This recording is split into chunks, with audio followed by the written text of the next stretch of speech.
लेकिन इतनी ज़्यादा बारी हुई भाई कणक सारी भाई टूट गई है। मैं तो दिखाना पहला जूम करके ज़मीन पे कितना दाने डटे पे ये चेक करो।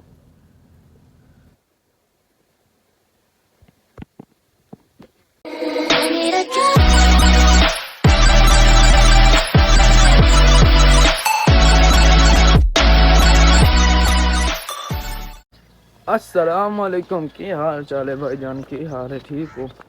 सुनाओ आज द ब्लॉग किन्ना स्टार्ट उम्मीद किन्ना सारे बराना खैर की ना दोस्तों। आज द ब्लॉग स्टार्ट करो तो पहले सब तो पहले सारे चैनल ਨੂੰ अंगूठा सब्सक्राइब मार छोड़ो यार। मैं कल वीडियो बनाता सारी वीडियो में अंगूठा क्यों ना चढ़ी यार सारी वीडियो ना सब्सक्राइब वाला अंगूठा चाड़ दो। और सुनाओ की हाल चाल यार। आज द सीन है भाई हूँ सन वतना 6 दिन गैप आ गया बिच छुट्टियां आ गई पेपर होंगे पैन मेरे फिजिक्स का पेपर है तो जो टेंशन का पेपर है खत्म हो गया मैथ वाला फिजिक्स का पेपर है वो इंशाल्लाह कर गए कुछ गुजारा। तो अज का जो प्रोग्राम है ना यार वो जड़ा बहर अस मूँह कढ़ाया अजकल फ्रैशर मूँह ज़्यादा लग रही हैं मूँह कढ़ाया वो चावना हूँ मन मैं ट्रैक्टर वाले नादा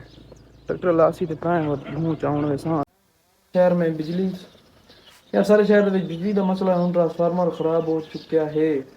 ते नाल वाटर सप्लाई का बड़ा मसला बने पे पानी वन के भरना पौंदा वो नहर तो यार अज सुबह ट्रांसफार्मर मैं उठे ही आना मैं या उठे ही जिले आवाज़ सुना ढां थी ट्रांसफार्मर खराब हो चुका वाटर सप्लाई है दूसरा दिन पानी आंदा ही कोई नहीं पिया बहुत इस सारे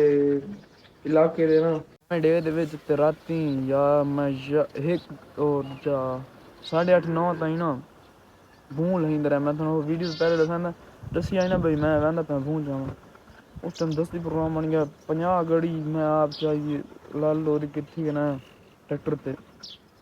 राती लहाई थे बहुत थका मैं वरना सह पे हूँ सुबह बाद मैं तो ब्लॉग उठाऊँ स्टार्ट कर रहा हूँ सारे वेलकम हो गया यार। असा आ गया से कणक कपन सुबह की कणक अस लगे हुए थोड़ी जी कोई रह गई कणक सारी कढ़नी भी है सारा प्रोसेस करना ठीक सारी कणक पई है अजा खराब हो गया पहले कणक वाला काम की करना ही ना पर पता इतने जला बारी इतनी है भी कणक सारी खराब हो गई बात सन आपने कपनी पई है और बंदा कपनी दे कोई ना खली जी अस दी हुई वो कपी वैसी अज ये चेक करो सारी कणक खली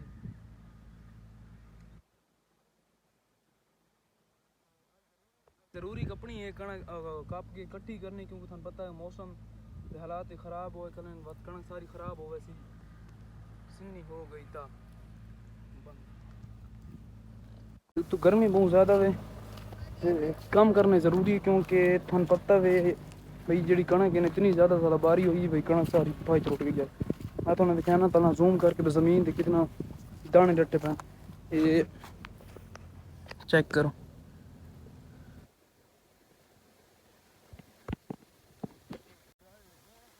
कणक कट्ठी जी कपनी वो हो गई कपी गई हूँ सिर्फ रह गई ढाई वाला काम ढाई होने करने शुरू अल्लाह खैर आने ता सारी कणक क्लियर करके घर आना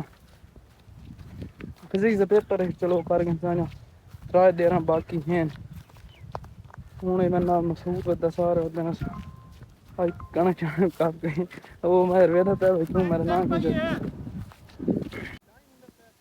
कि 20 मिनट हूँ टाइम आ गया ढाई का कट्टी ओ कर सिर्फ हूँ कट्ठी करनी है वन टू सारा बन चले वो के करी ना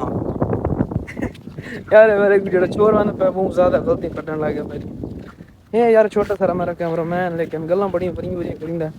गलतियां बड़ियां कटिंदा रेशर 4 बजे आनी फिक्स ते सन शाम होवानी कटी नहीं कटी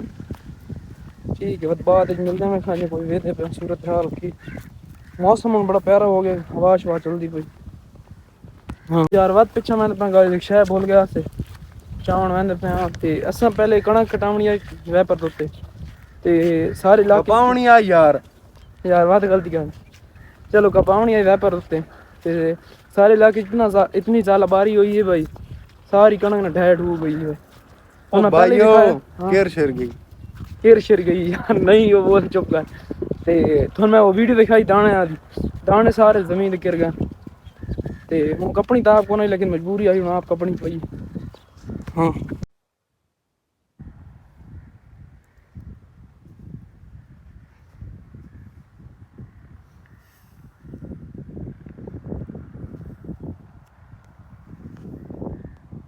गाइस टाइम हो गया 6 रात, ਹੁਣ ਅਸੀਂ ਤਰਪਾਲਾਂ ਥ੍ਰੈਸ਼ਰ ਵਾਲ ਸਨ ਚਾਹ ਦਾ ਟਾਈਮ ਤਾਂ ਹੀ, ਲੇਕਿਨ 2 ਘੰਟੇ ਲੇਟ ਹੋ ਗਏ। ਹੁਣ ਆ ਗਿਆ ਥ੍ਰੈਸ਼ਰ, ਹੁਣ ਤਰਪਾਲਾਂ ਸ਼ਰਪਾਲਾਂ ਚਾਹ ਕੇ ਜਲਦੀ ਜਲਦੀ ਕੰਮ ਖਤਮ ਕਰਨਾ, ਕਿਉਂਕਿ ਉਦੋਂ ਮੌਸਮ ਨਾ ਬਾਰਿਸ਼ ਵਾਲਾ ਬਣਿਆ ਖਲਾ ਹੈ। ਤੇ ਉਹ ਟਰੈਕਟਰ ਆਇਆ ਖਲਾ, ਉਹ ਚੈੱਕ ਕਰੋ ट्रैक्टर आ गया हूँ। चलो जल्दी जल्दी काम शुरू करिए, क्योंकि तुम पता है मौसम बहुत ज़्यादा गलत है। तो उन्हें दस बारिश हो टाइम वास्ते इतनी जल्दी करेंगे पाएंगे, तो कोई ना मसला नहीं।